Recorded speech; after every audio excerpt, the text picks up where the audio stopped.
son cultivos que durante las etapas iniciales necesitan mucha agua. Al contrario, tener excesos hídricos en esas etapas resulta contraproducente para la producción final del cultivo. ¿Qué fue lo que pasó? Nosotros veníamos con los últimos años con una carencia de agua muy marcada. De hecho, las napas freáticas descendieron abismalmente al punto tal que ya no aportan o no aportaban a la producción. Entonces tenemos que vivir con lo que llovía. ¿Qué pasó a inicio de esta campaña? Empezó a llover allá por mayo. Es decir, el 23, si mal no recuerdo, tuvimos una lluvia importante. Durante el mes de mayo hemos acumulado en partes del partido más de 300 milímetros, más de 200 en todos lados. Entonces, esa cantidad de agua, si bien no va a solucionar el problema de napa, ese es un proceso que tarda mucho tiempo en recuperarse, pero esas lluvias importantes de abril-mayo lo que hicieron fue recargar gran parte del perfil del suelo. Entramos en la etapa invernal. En la etapa invernal los días son cortitos, el sol calienta poco, la evaporación es casi nula, muy baja, y el consumo de un trigo sembrado en mayo, muy temprano, en junio o en julio, es muy bajo, extremadamente bajo. Entonces el trigo con esa poca cantidad de agua vive perfectamente bien. A eso le tenemos que sumar, para contestar parte de la pregunta tuya, el frío que tuvimos también en el invierno. Recordemos el invierno, que fue un invierno importante. Hubo muchos días con heladas consecutivas y frío realmente importante, temperaturas de -6, -7 grados centígrados a nivel de campo. Eso también le es favorable al cultivo de trigo.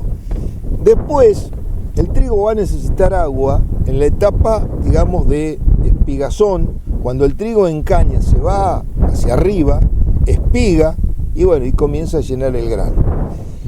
Mirá, si las lluvias hubiesen llegado 15, 20 días antes, hoy estábamos hablando de la cosecha récord de trigo a nivel país. Eso es lo que yo creo. Tenemos una cosecha buena a muy buena. Lamentablemente empezó a llover en octubre, bastante entrado octubre, y ya el trigo lógicamente había evolucionado bastante. Pese a eso, con esa agua que había acumulado el cultivo, el suelo mejor dicho, pudo llegar hasta esos momentos, y después, que empezó a llover, el agua, lo aprovechó realmente bien. Estuvo acompañado también en esa etapa de llenado y hasta prácticamente cosecha, con un tiempo que le fue favorable en lo que hace a temperaturas.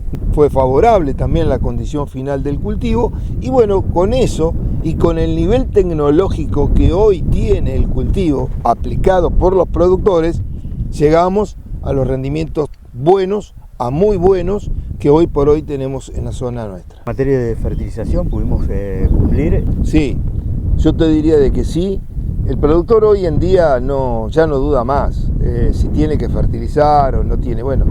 Podrá dudar en los kilos, si el año viene muy complicado, un kilo más, un kilo menos, me cuido un poco. Yo creo que no duda más, y en el caso de los cultivos de invierno, también las aplicaciones se hacen temprano, porque sabe que no se va a perder por volatilización, no hay temperatura para que eso ocurra, sabe que no se va a perder por lavado porque la napa estaba lejísima, entonces ¿para qué esperar tanto tiempo? Eso lo ha asumido y lo aplica temprano. Después, por ahí, hace un retoque, una refertilización, porque por ahí vio que el vino bien el año, que el cultivo está bien implantado, entonces hace un toque de nitrógeno más entrado el cultivo. Inclusive han recurrido a algunas fertilizaciones foliares también para mejorar por ahí el rendimiento o la calidad final del grano.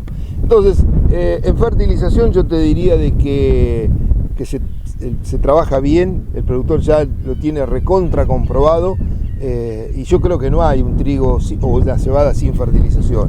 Finalmente, en materia sanitaria, ¿cómo se desarrolló el cultivo? Bien.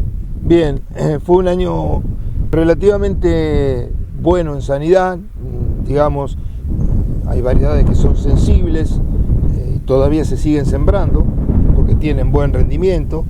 Sin embargo, bueno, tuvieron que recurrir a alguna aplicación, pero una, por ahí, algún caso excepcional, 2 aplicaciones para controlar fundamentalmente roya estriada, roya amarilla o roya anaranjada, mancha amarilla, bueno, en fin, hubo enfermedades y hubo algunas variedades nuevas con mejor comportamiento sanitario, eso siempre pasa.